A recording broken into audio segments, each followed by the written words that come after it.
Chelsea Football Club have a massive decision to make. This decision will essentially dictate how the next few years goes, because they either now stick with Mauricio Pochettino or use Mauricio Pochettino's threats as a sign of force against the club, and they need to retaliate. This is something that they have to decide, and when they decide it, it can't be predicated on the fact that, oh, we made Europa League football. 2 games cannot dictate whether you keep a manager or you sack a manager. If you're having doubts regarding the manager, and if it's predicated on the fact that we're making Europa League, you need to sack him. Chelsea have got a decision to make, and I'm going to tell you why the quotes that Mauricio Pochettino has had have been so detrimental. They've actually been so egotistic from him, but I actually love it. So the reality is, we will talk about Mauricio Pochettino's tenure at Chelsea, and more importantly, a 3-2 victory for Chelsea against Nottingham Forest. We will review the game, the good, the bad, and the downright ugly. For those of you that know, there wasn't a post-match review after yesterday's game.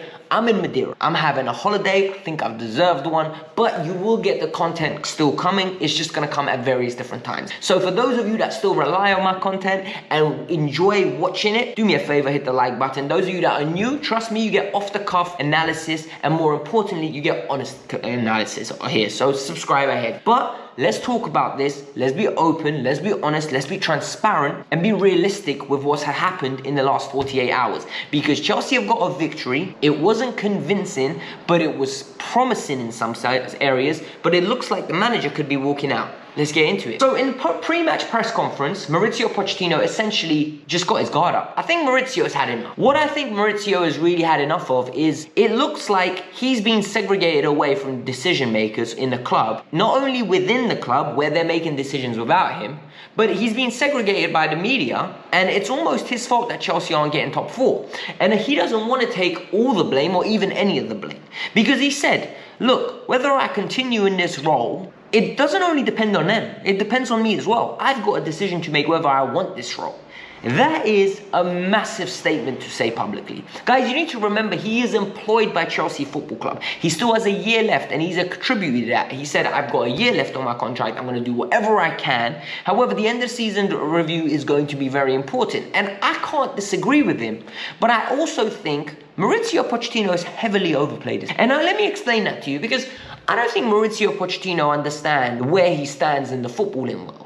Because the reality is, if Mauricio leaves tomorrow, will any club in the top 6 look at him as the next manager? Arsenal won't, City won't, United won't, and more importantly, Liverpool won't. That just leaves Chelsea. I don't think would go after him again, and Spurs. And Spurs decided to go with Ange Postecoglou after he turned them down and decided to go to Chelsea Football Club. So that tenure is destroyed. I don't see jobs in Italy for him. I don't see the top caliber jobs in Spain for him. I think he would have to drop down to mid-table in all these countries to essentially earn the right to rebuild himself again. So Pochettino walking out does more damage than good for him. However, after yesterday's game, he's come out and said he's fully committed. He's happy in his job. He wants just assurances that he's the right guy for the job. And all I'm going to say is, Poch, I don't think you understand where you are, big. Managers have won trophies and been sacked at Chelsea. I know this is a different Chelsea in the sense that Roman Abramovich is gone and Todd Bowley and co have taken over Chelsea Football Club. However, fans' expectations are still the same. The demands on the club are still the same. The money invested is still the same, if not more. So the expectation will be that you win. So if you think there's going to be no scrutiny, well, I think you're at the wrong club. Welcome to the big boys table. This is where the head of the table people sit, and this is where the uncomfortable conversations occur. So I think he needs to understand what he's doing and understand the strength of his hand. Ornstein is confirming that there will be a meeting this week. Pochettino said there will be hopefully an announcement, and we will understand the tenure of Mauricio Pochettino. For me, this is a massive week. You cannot underestimate how important it is. Chelsea got the victory yesterday, and it was 3 points that were very promising. Starting from a good perspective, I really want to be optimistic and I want to be open and transparent. And the reason I say this is because I feel like the performance yesterday had great elements, horrible elements, and we haven't improved much elements, right? Because the reality is, we have got a team that should be making top 4, in my opinion. What's cost us this year is poor managerial tactics, lack of experienced players, and injury problems, all accompanied together, have hurt us this season. Regarding long-term, that's where you get the directors and the owners involved, right? And you start thinking about them. But for this year, what has cost us is those three factors. And what did we see in yesterday's game? Options off the bench. All of a sudden, we had three experienced players come off the bench and another quality one in Malo Gusto. Reece James, Christopher Nkunku, and the one and only Raheem Sterling all came off and made a drastic impact in a positive direction for Chelsea Football Club. Raheem Sterling, individualistic goal where he gets the ball, cuts in, beautiful curler. And Reece James, that little bit of elegance at the right back position with quality just to express himself, to put the ball perfectly on Nicholas Jackson's head top for him to bury it. And the reality is, this now identifies what we've been missing this year. The draws that we've had are all of a sudden would have been wins. The extra misses that we've had could have been converted.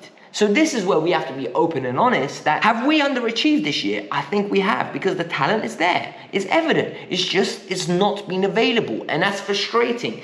And it also gives that Mauricio Pochettino deserves some credit, because now that he's got tools, this man is evidently trying to utilize them in the correct professional manner and making a difference on the game. We would have lost that game prior to a couple of weeks ago. Now, the next one. I think Nicholas Jackson is criminally underrated. I think there are certain segments of the fan base that have made up their mind on him, and no matter what he does now, Nico can't shoot, so he's not a shooter. He's not going to be a great striker. There are certain sections of the fan base like me that understand the negatives in Nicholas Jackson's game: his weak foot, his aerial ability, and more importantly, the big one, his finishing. However, I also see the positives. I think Nicholas Jackson's build-up play is beautiful. I think his ability to run channels is great. I think his willingness to work hard for the team is phenomenal. I think his one-touch play is excellent. And more importantly, his ability to be a man off a dribble and make defenses collapse on him to create space for others, phenomenal. Yet, people don't want to talk about that. And for me, yesterday, I exemplified it again. He scores the winner. He's got 14 non-penalty goals this year, more than most strikers in the league. And I genuinely believe there aren't many strikers that are up there with him. Yet, he doesn't get his flowers. Someone said to me yesterday, Nicholas Jackson is top 5 Premier League strikers in the league right now. It's not saying much about the Premier League, but it's saying that we have got a great striker on our hands. I think that's pushing it, right? I do, but I think he's on the outskirts. I think it's them ones where you could make an argument for it. But I really liked his performance yesterday. Secondly, Cole Palmer's the real deal. And we've known that all year, and we're starting to see it. Even when he has his bad games, the man's contributing. The assist was beautiful, and it really exemplifies, right, the stat of an assist. Because sometimes the assist metric is useless. I actually hate talking about goals and assists this year, because it really fabricates the information in a way that it could paint it in a picture where it distorts what actually is occurring, whether it's positive or negative. Because sometimes you could be putting all the best crosses into the box and someone won't be capitalizing on it. Or you could literally pass the ball to someone and he'll dribble past 15 players and score.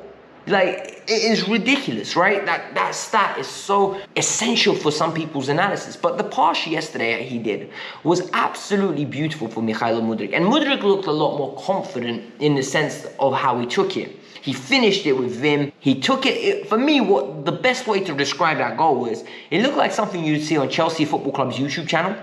Chelsea Football Club YouTube channel always put up the best finishes from Mykhailo Mudryk, right? Mudryk looks like he's an absolute monster in training with his striking ability and his ability to cut in and get good goals. And what I always complained about is, why do I not see this on a game day? Why is he, when he's kicking the ball, he's scuffing it, it's going to the corner flat? Well, yesterday we saw it. And for me, I hope this builds some confidence in him. I'm still not convinced with his all-round game, but hopefully this is an improvement. And all in all, it's a character-building win. It's a win that takes us closer to Europa League. And the Europa League is integral for Chelsea Football Club. The way the game went, we showed character, we showed passion, we showed endeavour, we showed never give up attitude, and more importantly, players kind of want Europa League next year. I think the squad's so large, they understand that if they all want to play with everyone's fit, we need more games. We need rotation. And rotation only comes via having more games. And the likelihood that we're going to get to a semi-final and a final of the EFL Cup and the FA Cup again is subject to the draw, right? You could end up getting Manchester City third round both times, or Liverpool, and then it's a 50-50 game, or it's a 60-40 game in their favour. So we just need to be realistic with what's happening, but the players care, and we're building stuff for next season. That's the positives from yesterday's game, because other than that, the individuals, like Caicedo gave a few good passes here and there. I expect more from him. I think Gallagher needs to do more. Personally, he didn't have a good game. Noni Madueke was invisible in all facets of the game, but that's normal. Now let's talk about the bad and the ugly, because I don't think there is much to be ugly about, right? Because there was nothing in the game yesterday in a victory 3-2 that I'm going to say it is absolutely preposterous. We can't keep doing this, because we're evidently showing we can and we're getting away with it. But the ugliness, there are four main things that I want to talk about. The first one's set pieces. It's not improving. Like, I genuinely don't know what we're gonna have to do, because as the year goes on, as I'm seeing more and more of this Chelsea team, we are starting to repeat the same patterns, the same routines, and it's worrying me. And the reason I say it's worrying me is because we've conceded 61 goals, and I don't know what proportion of it is from set pieces or giving away dumb fouls that lead to set pieces, which then create an alternative attack.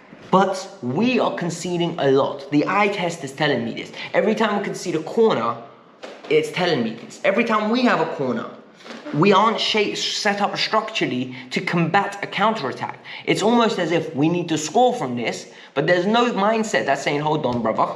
Is there a way that we actually make sure we don't concede? Because the amount of times Callum Hudson-Odoi ran at us, and the amount of times Callum Hudson-Odoi gave us a threat in transition, not in open play, in transition, from our own, set pieces, is wild. It has to improve.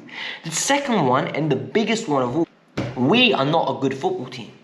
And the reason I say a good football team is we're an average team that will ride their luck. One year we'll get third, the next year we could get 6th or 7th. And people are going to say, Alex, why are you being so harsh for? And the reason I say this is because watch the way we manage games and the way we play them. We play them with you attack, I defend, you defend, I touch, you touch.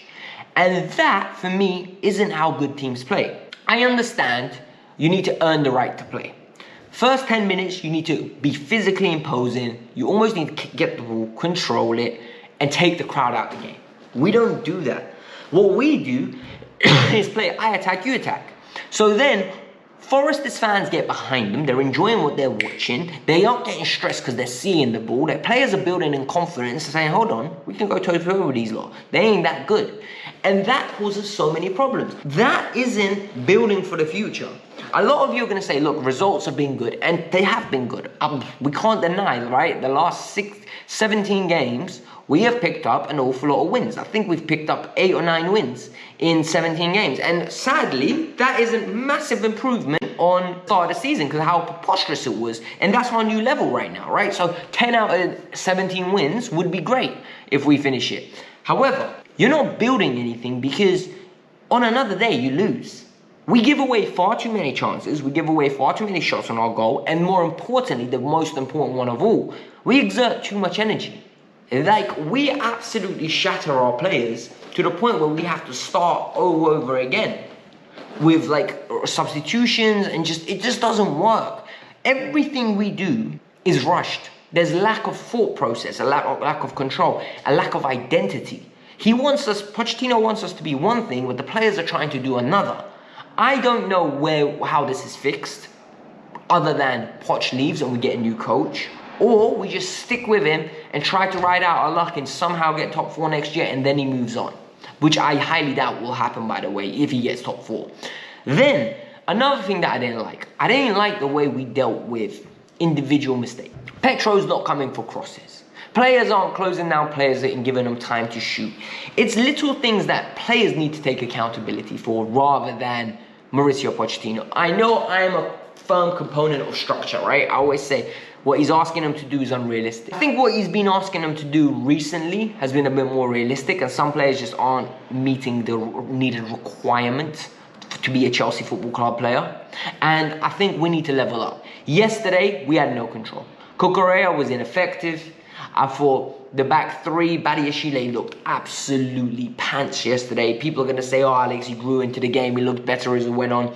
The ball over his head first minute. caused all sorts of problems. Wood should have capitalized. The one where he's isolated one-on-one and he gets ripped for fun. He's not tracking runners.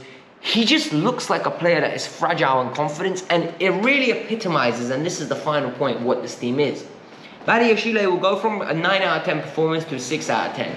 He's just not putting in consistent performances. Noni, did he even play yesterday? And this is what we're going to have to expect with these boys until they play for a significant period of time. Mudryk played well yesterday. I promise you the next game he won't play well. Because they can't put back-to-back performances. And it's frustrating because to do that is the only way we get better. And the only way that confidence builds, and more importantly, league table position builds. It's a shame that the season is ending now after I've been wishing for it to end for a while.